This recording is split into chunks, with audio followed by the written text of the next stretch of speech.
Ce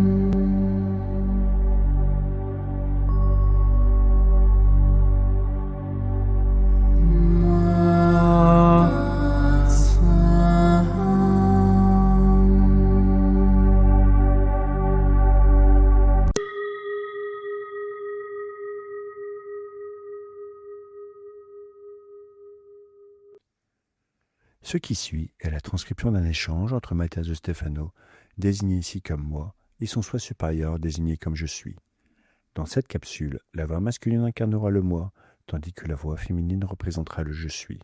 Cette conversation intitulée Foyer a été réalisée le 11 mai 2021. Lorsque tu auras compris ce que signifie vivre dans un état de bien-être et que tes idées considéreront la richesse et l'abondance comme des concepts du monde intérieur, alors tu pourras allumer l'étincelle intérieure qui éclaire ce que tu appelleras le foyer, et en lui, tu découvriras la richesse de ton âme. Foyer, le foyer de l'âme, comment y parvenir ? La semaine dernière, nous avons parlé des concepts mentaux qui constituent les valeurs, les fondements, qui permettent ton développement et ta croissance en tant qu'être.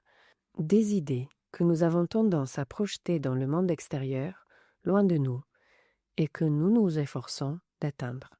En réalité, tout cela se trouve à l'intérieur. La source de toute chose, la résonance qui attire ce qui vibre en soi, l'énergie que tu génères et gères, l'abondance qui coule en toi, la force que tu tires de la reconnaissance de la manifestation de la matière, la sécurité que tu ressens en toi, les diverses richesses que tu es capable de générer, le confort que tu cherches à ressentir.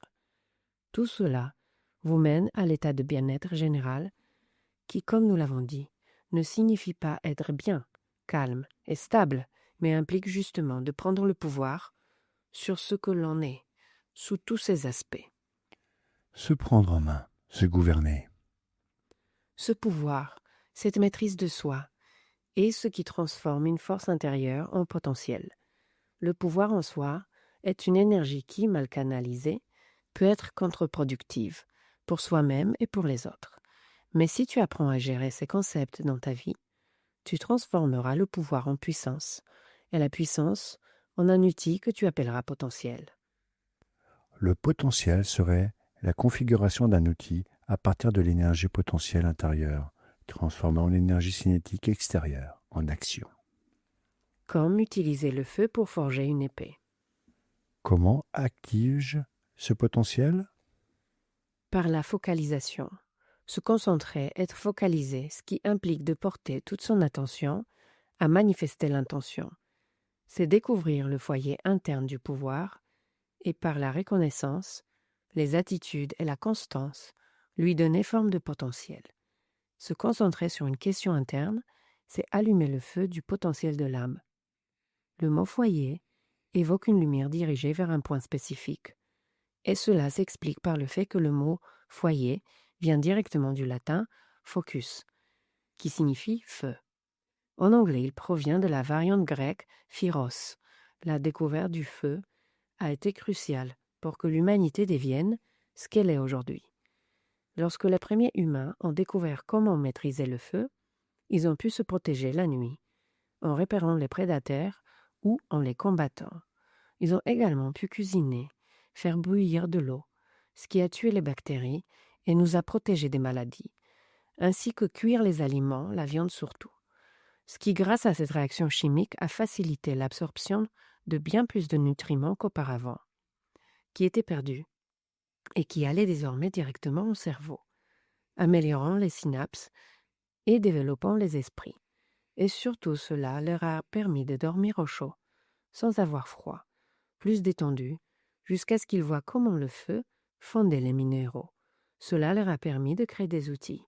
Le feu n'était-il pas quelque chose à adorer ? Clairement oui. Il était considéré comme une divinité et vénéré comme tel, car il brillait dans la nuit comme le soleil le fait le jour, et c'est pourquoi il était vu comme un cadeau des dieux, du soleil et des étoiles. L'humain se croyait élu pour avoir reçu ce don de pouvoir manipuler la lumière. C'est ainsi que s'est produit le plus grand développement d'une espèce animale, à pas de géant. En adorant cet être lumineux, pour le potentiel qu'il insufflait aux êtres, il suscita l'admiration. Lorsque l'humain devint sédentaire, chaque foyer créa un autel au feu. On y cuisinait, on se réunissait autour pour parler, manger et dormir. On lui rendait un culte, en le maintenant vivant, comme l'esprit de la famille. Ce foyer fut appelé Focaris, origine du mot foyer.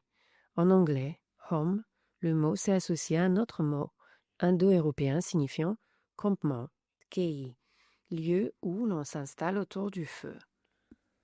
Waouh! Hogar signifie feu. Donc l'idée de foyer, c'est le feu autour duquel les individus se rassemblent. C'est pour ça qu'on appelle souvent El Hogar la cheminée.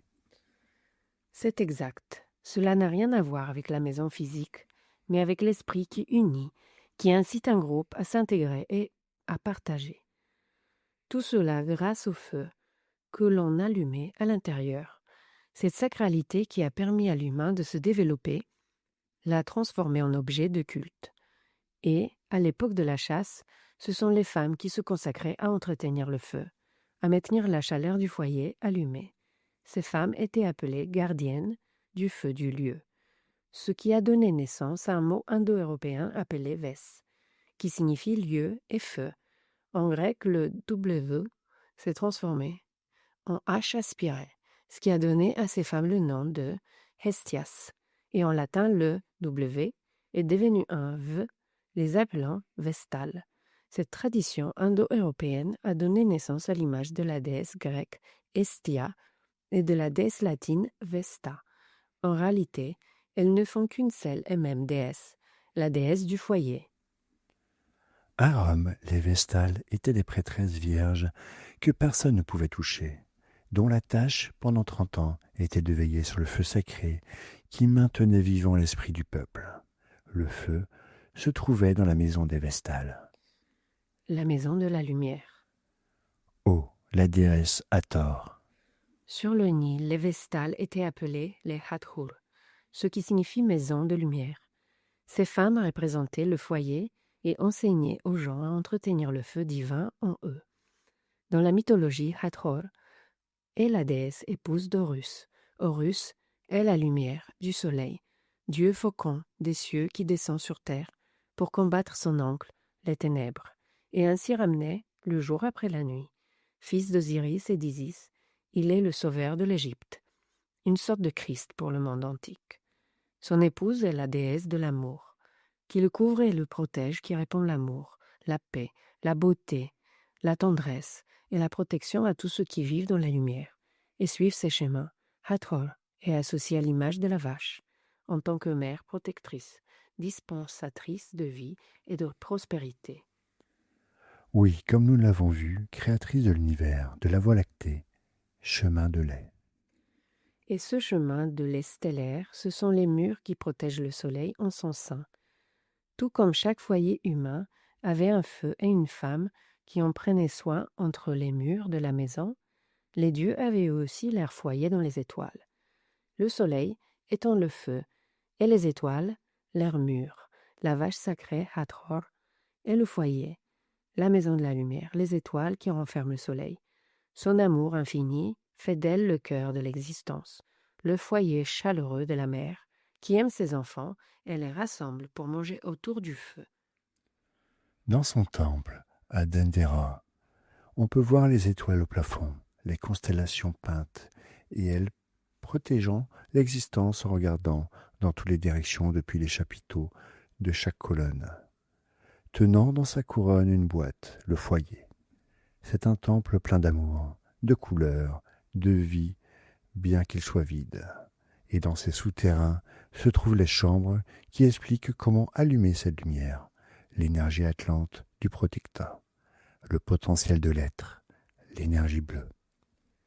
La dame de bleu que vous devrez allumer le 22 août. C'est le feu sacré. Allumer le foyer sur terre. Ce jour-là, nous devons allumer un foyer et l'entretenir toute la journée. Mettre le projecteur sur le foyer de la terre-mère pour que la mer bleue descendent. Et cette mer bleue, c'est l'amour, c'est l'éternité. C'est l'autonomisation du foyer. Mais qu'est-ce qui descend? Les Pléiades, les cerfs, le cœur du taureau, le titan Atlas et la nymphe Pléian eurent 7 filles. Les filles de Pléian sont des Pléiades, qui signifient nombreuses, du grec Pléias, et sont également les Péléiades, colombes. Les 7 étoiles qui brillent au cœur du taureau. Parle-moi d'elles. Maïa était l'aînée des filles. Son nom signifie petite mère. Et pour avoir couché avec Zeus, elle a donné naissance à notre célèbre dieu Hermès, déesse du printemps pour les Romains. Son nom a donné naissance au mois de mai, mois du taureau.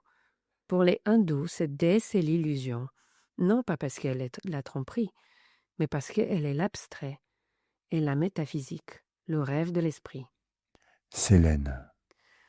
Sélène signifie obscurité, ombre, et mystérieusement, amante et mère des enfants de Prométhée, qui s'est mis au service des humains en leur offrant le feu, en cadeau, qu'il avait volé aux dieux de l'Olympe.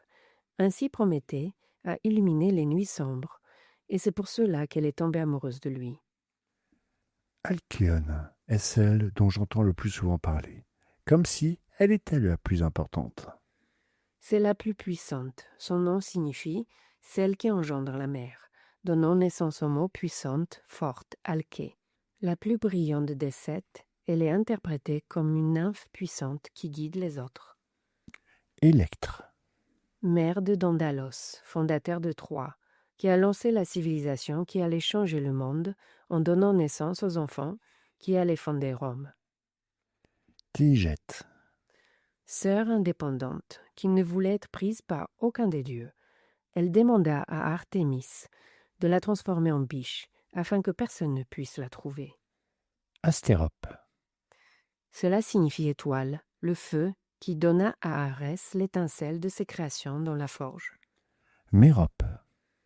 La perdue des cerfs, la plus honteuse, pour n'avoir jamais été avec un dieu, mais avec un mortel, Sisyphe, lequel pour ses péchés fut condamné à porter un rocher gigantesque jusqu'au sommet d'une montagne, d'où il tombait sans cesse et devait remonter.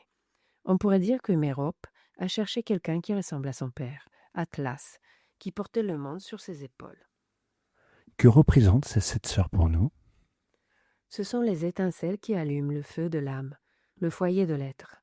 Au-delà du fait que la mythologie les décrit comme les filles d'Atlas, et que leur lien avec l'histoire de l'Atlantide suggère que les 7 représentent les îles de l'Empire perdu. Leur esprit incarne quelque chose de plus subtil, qui doit descendre dans l'âme de chaque être humain. Qu'est-ce que c'est? Les arts, les Pléiades représentent l'âme créatrice, l'amour de la beauté, l'inspiration des dieux pour créer. Les muses, les 7 arts. Mais nous parlerons de Néph, Calliope, muse de l'éloquence et de la poésie épique. Clio, c'est la muse de l'histoire. Erato, c'est la muse de l'art lyrique, de l'élégie. Euthérèpe, c'est la muse de la musique. Melpomène, c'est la muse de la tragédie. Polymnie, c'est la muse de la rhétorique. Thalia, la muse de la comédie. Terpsichore, la muse de la danse. Uranie, la muse de l'astronomie et de l'astrologie. Chacune d'entre elles éveillera les arts qui composent l'âme humaine. Elles sont l'inspiration qui apporte de l'oxygène au feu intérieur du potentiel divin. Allumer le feu intérieur, c'est s'inspirer des arts des muses. Et faire descendre l'énergie des Pléiades, c'est faire descendre ces arts vers le feu de nos propres foyers et de nos âmes. C'est pourquoi tu dois les connaître, car pour créer un nouveau monde, tu as besoin de l'inspiration de l'âme et du cœur du taureau, du battement de la mer. Je m'apprête donc à m'inspirer en allumant le feu de mon potentiel afin de pouvoir manifester un nouveau monde à partir de la beauté et de l'art de l'âme. Deviens une Vestale, gardienne du feu sacré en toi, foyer de la manifestation. Découvre dans l'émotion la force qui repose en toi. Je suis le foyer. Gardienne de l'inspiration universelle.